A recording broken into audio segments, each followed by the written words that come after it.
you, other than the fact that you guys are just into destroying each other.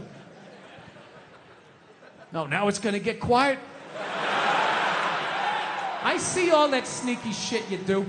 Ladies, if you could just support the WNBA the way you support a fat chick that's proud of her body and is no longer a threat to you, you know? That league would be doing better numbers than the NBA. Oh my God. That's one of the saddest things I've ever seen. Oh my God, you're a goddess. You're gorgeous. You look great in that bikini. I would kill myself if I looked like that. Keep eating, keep eating. Lose a toe, you fat bitch. It's just, you saw an alcoholic where you'd be like, oh my God, look at you. You're face down, passed out. Your kids are crying. You're a hero. You're a god. Keep doing what you're doing. You'd be like, dude, you need to get your fucking shit together. Get off the sauce.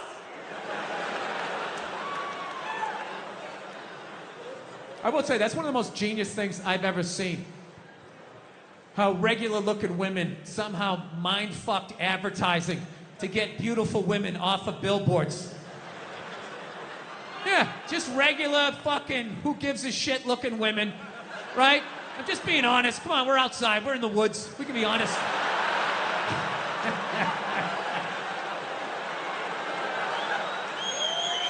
Just regular, who gives a fuck? Can't remember her name, looking women, right?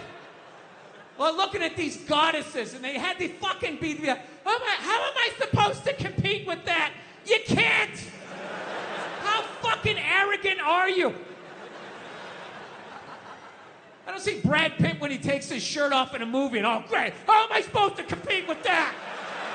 I can't. I am an ugly, bald, orange man. I need to write jokes. I gotta put a lampshade on my head. I know what my role is, okay? I should be on the ground gazing up at people better looking than me. I don't know, ladies. This is supposed to be like an inspirational talk. I don't know if it's coming through this way. I'm trying to say, if you really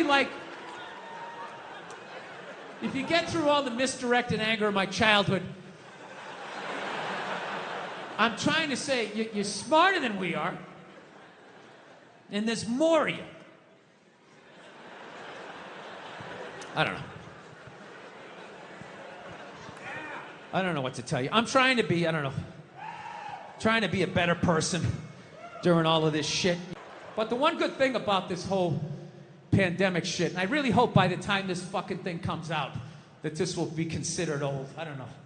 God willing. But the one great thing about this pandemic shit is it kind of slowed down a little bit of that cancel culture. You know what I mean? Yeah, it's kind of hard to take your dick out at work when you're at home. You know? Some people still manage to do it. They were in some call, no pants on. All of a sudden standing up, their junk right in the screen. Still figured out a way to get fired. It was unreal.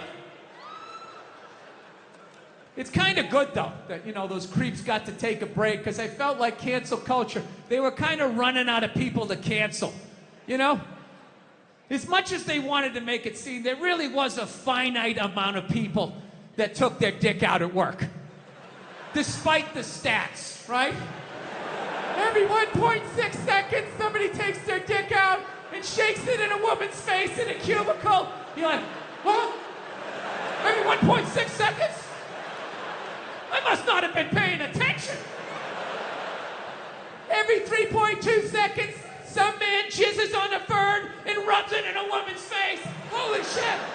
I didn't know that happened. Right? Yeah, so fortunately, they rounded up all of these fucking animals and they got rid of them, right? But it kind of became like this cottage industry. And it was a way to kind of get rid of some men that maybe were in your way, It's like anything. It always the initial thing, you agree with it, and then it kind of gets out of control.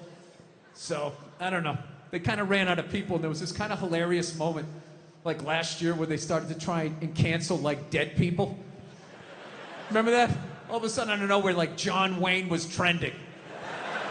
I'm like, what, they got some found footage? You got a new movie coming out that maybe they shelved? And all of a sudden, it was all these stupid-ass woke white people, right?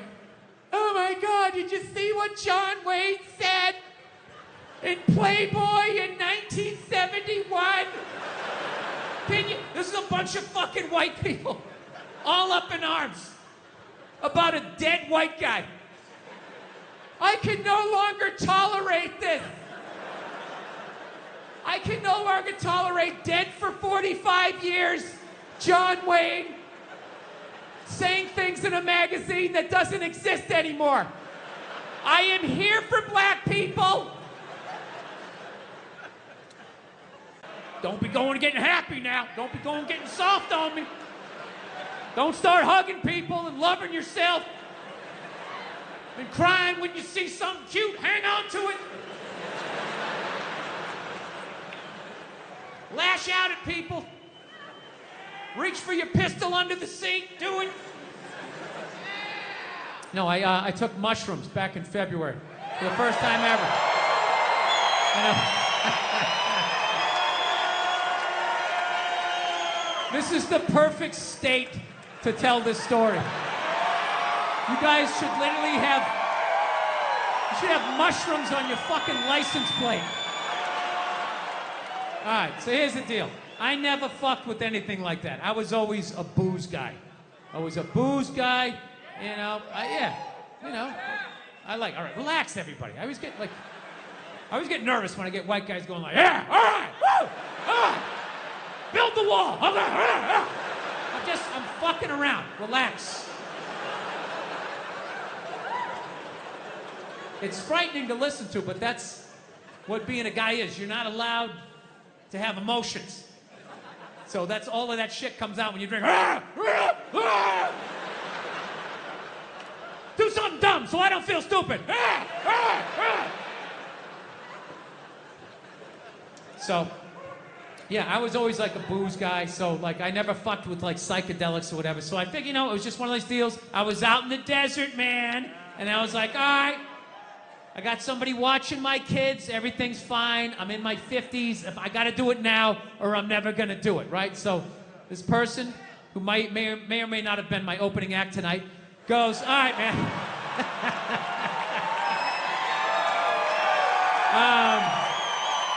He's a good man. He's a good man. He says to me, he goes, all right. He goes, okay, just take like, it's always just like, all right. So, like, how fucked up do you want to get, all right? And there's always, like, a square, and it's like, okay, don't eat the whole square. Just, like, bite one corner, lick the other one, and then rub the other one, and let it absorb in your face or whatever. So I'm like, all right. He goes, how far into it do you want to go? I go, I just want to trip a little bit, nothing fucking crazy. So he goes, fine. So I ate just a little bit. So I get a little nauseous or whatever. At first it feels like I ate some weed, but then all of a sudden, like, I notice shit that's not alive looks like it's breathing, right? Like the refrigerator looked like it just did a lap around the house. It's kind of... Nothing threatening, you know? It's just like, it needed it, you know? TV started getting bigger. It's looking like it's gonna fall on me, all right? And I was doing fine. I was fine. I was like, I know that TV's not getting bigger. And if it is, I don't give a shit. Go ahead. Spill that pixelation all over me. I don't give a fuck. I know I'm tripping. I'm having fun. I'm giggling. I'm laughing at shit. I'm putting things together, right? And everything is fucking great. And all of a sudden, about an hour in, all of a sudden, this profound sense of loneliness and not feeling loved just washed over me. Yeah, and I was just like, I fucking knew it. I fucking knew it. This is why I didn't do it.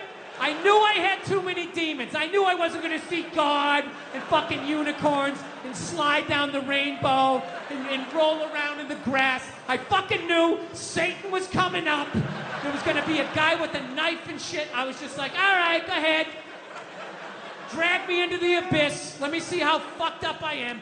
And this feeling, it just enveloped me. And I don't even know how to describe it. It wasn't even a feeling. It just was. It just was. So I'm freaking the fuck. I'm just sitting there like, what the fuck? I can't get out of it, dude. Like, I could walk 100 fucking million miles. I can't walk out of it. It just was. So I didn't want everybody else is like tripping. I don't want to fucking ruin their trip. So I'm just like, all right, dude, I'm just going to go to the bedroom, you know. And oh, look at the refrigerator. All right. I'm just feeling a little nauseous. Look at your head.